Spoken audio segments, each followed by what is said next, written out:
राज online point की इस YouTube channel में आपका बहुत बहुत स्वागत है। तो चलिए दोस्तों, आज के हम इस वीडियो में बात करते हैं। आप देख रहे होंगे स्क्रीन पे कि भारत सरकार NIPUN योजना का लाभ लें। skillindia.gov.in NIPUN ये ई श्रम की तरफ से ये मैसेज आ रहा है और ये मैसेज हमारे पे वेडनेसडे 14 सितंबर 2022 को आया है और आपको भी किसी डेट में आ सकता है या आ गया होगा। तो चलिए दोस्तों, किस किस को ये इस प्रकार का मैसेज आया है वो कमेंट बॉक्स में कमेंट करके ज़रूर बताएंगे, और कितने लोग इस स्कीम को जानते हैं और कितने लोग नहीं जानते ये भी बताएंगे। तो चलिए इस स्कीम के बारे में बात करते हैं और ये क्या है और ये किस प्रकार का मैसेज आ रहा है। आप देख सकते हैं कि ये भारत सरकार की योजना है। तो एक्चुअली इस स्कीम का नाम है स्किल इंडिया और इसका क्या उद्देश्य है सरकार का, गवर्नमेंट का, तो चलिए इस पे भी बात करेंगे। और सबसे पहले हम क्या करेंगे कि अपने जो ये मैसेज आया है उस मैसेज के लिंक पे क्लिक करेंगे और क्लिक करके देखेंगे कि ये किस प्रकार की योजना है और इसमें क्या क्या कंडीशन है और इसके फुल प्रोसेस के बारे में बात करेंगे। तो चलिए हम सिंपली इस ऑप्शन पे क्लिक कर लेते हैं और क्लिक करेंगे जैसे ही, उसके बाद आपको सर्च करके कुछ इस प्रकार का पेज ओपन हो जाएगा। तो यहाँ पे हम देख सकते हैं दोस्तों कि यहाँ पे कौशल भारत और इसके बाद जो लोगो जो वहाँ पे इस योजना का नाम था स्किल इंडिया, उसका यहाँ पे लोगो देखने को मिलेगा और इसके बाद यहाँ पे कुशल भारत, यानी कि कौशल भारत और कुशल भारत, ये एक सिंबल है। और इसमें हम बहुत सारे ऑप्शंस देख सकते हैं, home, training partner, candidate, sector, skill, qualification and trainers, overage candidate, RPL, बहुत सारे ऑप्शंस है। तो चलिए हम थोड़ा सा स्क्रॉल करते हैं और यहाँ पे हम देख सकते हैं NIPUN नई सीख नई दिशा, कौशल को निखारें अपना भविष्य संवारें। तो इस नारे के साथ, इस नारे से हमें ये देखने को मिल रहा है कि इसका मतलब होगा कि कौशल को निखारें, यानी कि स्किल को डेवलप करने के बारे में बात की जा रही है। तो जाहिर सी बात है कि यहाँ पे कौशल से संबंधित योजना ये है। और चलिए तो थोड़ा सा यहाँ पे हम देख सकते हैं कि आवासन और शहरी कार्य मंत्रालय MOHUAA की NIPUN योजना, ये आवासन और शहरी कार्य मंत्रालय की एक योजना है। तो इसका मतलब ये है कि national initiative for promotion of skilling निर्माण वर्क्स, स्किल को डेवलप करने की बात की जा रही है। और उसके बाद यहाँ पे नीचे लिखा हुआ है recognition of prior learning skilling के माध्यम से कौशल आधारित ट्रेनिंग और सर्टिफिकेशन के लिए पहल। तो जो ये कौशल प्रोवाइड करेंगे, जो हमें कौशल सिखाया जाएगा, उसकी सर्टिफिकेट को देने की बात की जा रही है। जैसे बहुत सारे लोगों में स्किल होती है लेकिन उसका कोई सर्टिफिकेट नहीं होता है, तो आपको उस कौशल को सिखाने के बाद आपको सर्टिफिकेट भी देने की बात की जा रही है। यानी कि हमारे पास कौशल तो होगा ही, स्किल तो होगा ही, उसके बाद हमें सर्टिफिकेट भी इसमें मिलेगा। तो इसलिए कुशल बनकर प्रमाण पत्र प्राप्त करें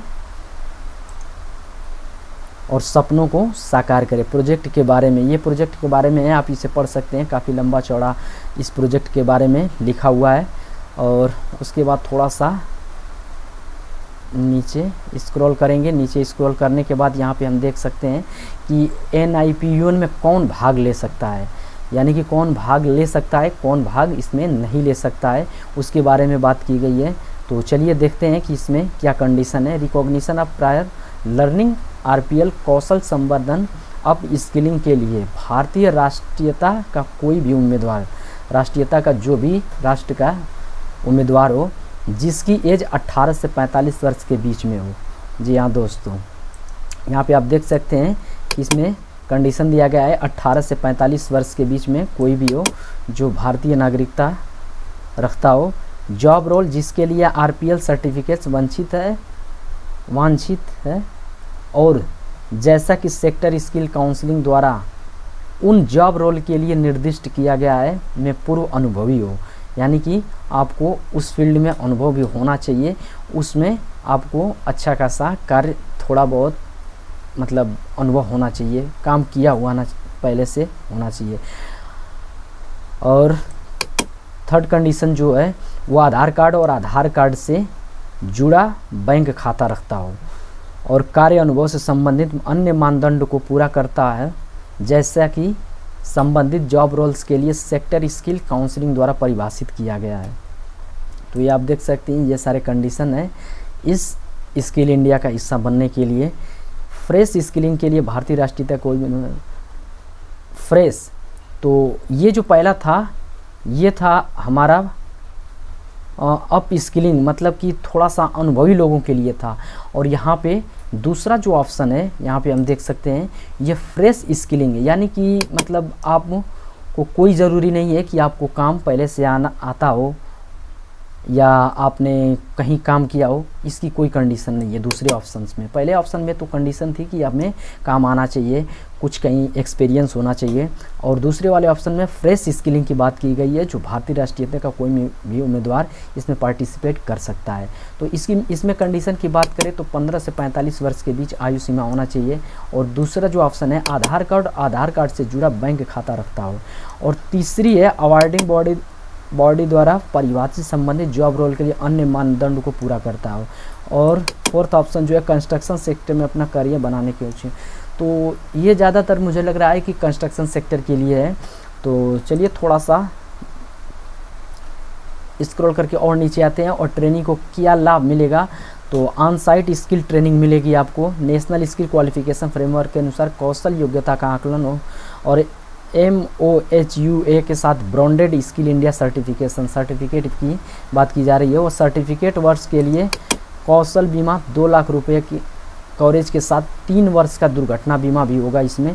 और नेक्स्ट ऑप्शन की बात की जाए तो डिजिटल कौशल, कैशलेस लेन देन, भीम ऐप, भारत QR कोड आदि, उद्यमशीलता स्वरोजगार के बारे में ओरिएंटेशन।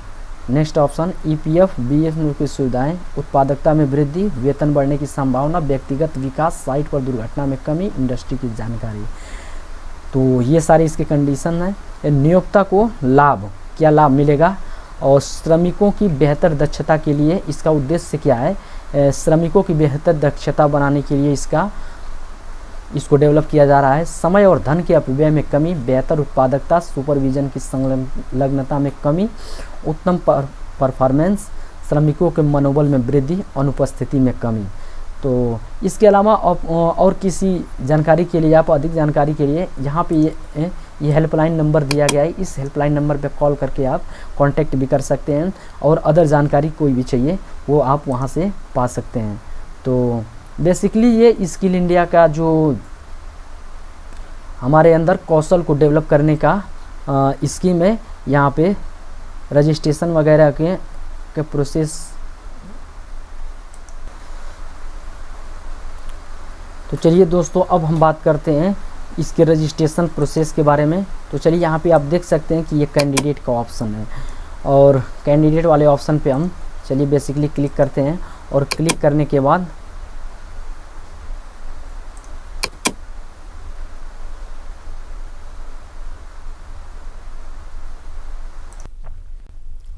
चलिए दोस्तों, तो हम देख सकते हैं कैंडिडेट वाले ऑप्शन पे क्लिक करने के बाद कुछ इस प्रकार का पेज देखने को मिलेगा। और उसके बाद यहाँ पे 2 ऑप्शन दिया है, register as a training provider. यदि आप ट्रेनिंग प्रोवाइडर के लिए आप रजिस्ट्रेशन करना चाहते हैं तो यहाँ से रजिस्ट्रेशन कर सकते हैं। एंड दूसरा ऑप्शन जो है ये I want to skill myself, अपने स्किल को डेवलप करने के लिए आप रजिस्ट्रेशन करना चाहते हैं तो यहाँ से आप रजिस्ट्रेशन कर सकते हैं। तो चलिए हम दूसरे वाले ऑप्शन पर क्लिक करते हैं। सेम उसी प्रकार फर्स्ट ऑप्शन पे भी यदि आप ट्रेनिंग प्रोवाइडर हैं तो आप उस पर रजिस्ट्रेशन कर सकते हैं। तो हम अपने स्किल को डेवलप करने के लिए खुद के लिए हम इस पर रजिस्ट्रेशन करना चाहते हैं तो हम दूसरे वाले ऑप्शन पे क्लिक करेंगे। और क्लिक करने के बाद थोड़ा सा नेट स्लो चल रहा है, इसकी वजह से थोड़ी प्रॉब्लम हो सकती है, तो थोड़ा सा वेट कर लेंगे।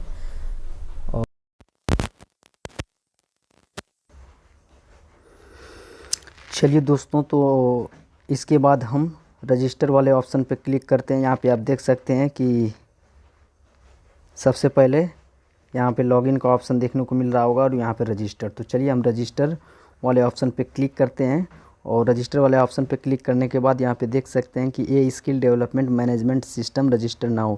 तो कुछ इस प्रकार का पेज ओपन हो जाएगा और उसके बाद यहाँ पे देख सकते हैं कि स्किल इंडिया का लोगो देखने को मिलेगा और उसके बाद यहाँ पे कुछ इस प्रकार का पेज और इसके बाद email ID, mobile number and I agree click कीजिएगा। उसके बाद यहाँ पे कैप्चा वगैरह फिलअप करने को।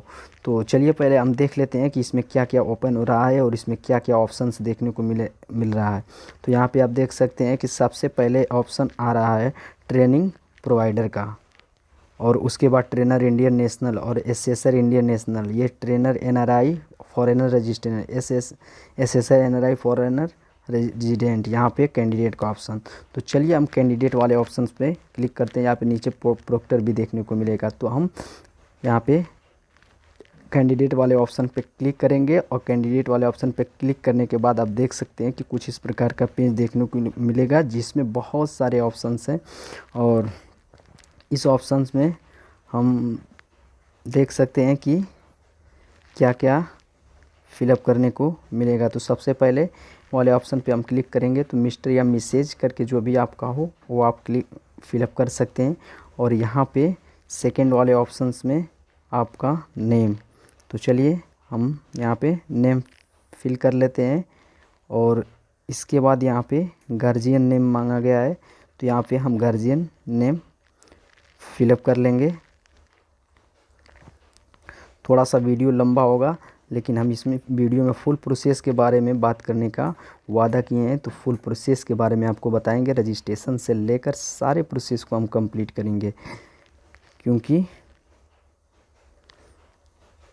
तो उसके बाद यहाँ पे आप डेट ऑफ बर्थ सेलेक्ट कर सकते हैं और डेट ऑफ बर्थ सेलेक्ट करने के बाद तो यहाँ पे आप डेट ऑफ बर्थ सेलेक्ट कर लीजिएगा। उसके बाद ईमेल आईडी, उसके बाद मोबाइल नंबर।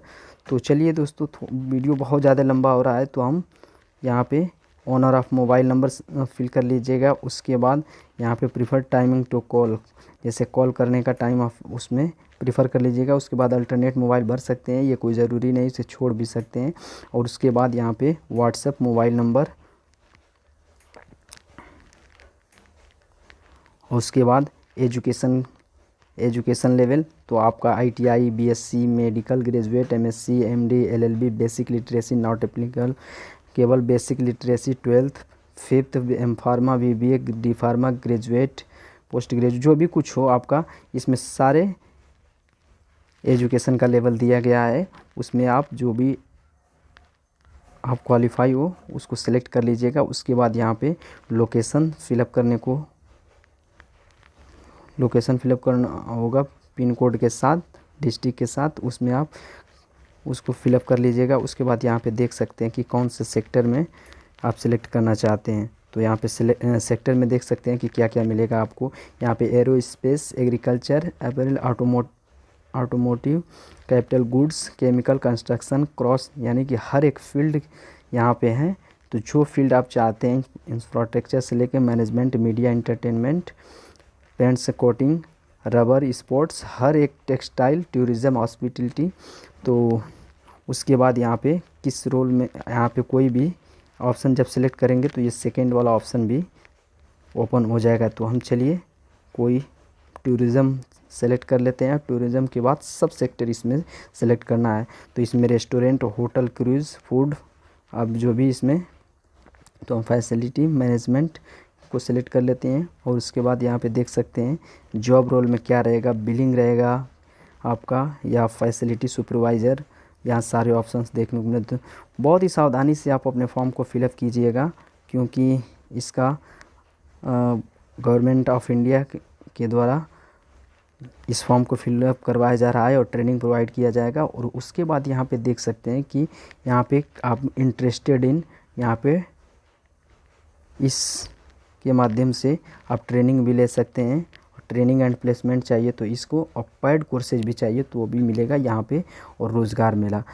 तो यहाँ पे कोई भी ऑप्शन सेलेक्ट कर सकते हैं जो भी आपका रोज़गार मेला में इससे पार्टिसिपेट करना चाहते हैं तो इसके माध्यम से रोज़गार मेला में भी पार्टिसिपेट कर सकते हैं। तो ये सारे ऑप्शन फिलअप करने के बाद यहाँ पे आप ट्रिक कर लीजिएगा और ट्रिक करने के बाद इस सबमिट वाले ऑप्शन पे क्लिक कीजिए। उसके बाद आपका फॉर्म फिल हो जाएगा और उसके बाद आपको रजिस्ट्रेशन नंबर और प्रिंट फॉर्म का ऑप्शन आएगा, उसके बाद अपना फॉर्म प्रिंट कर सकते हैं। तो चलिए दोस्तों, वीडियो को यहीं पे समाप्त करते हैं क्योंकि वीडियो बहुत ज़्यादा लंबा हो चुका है।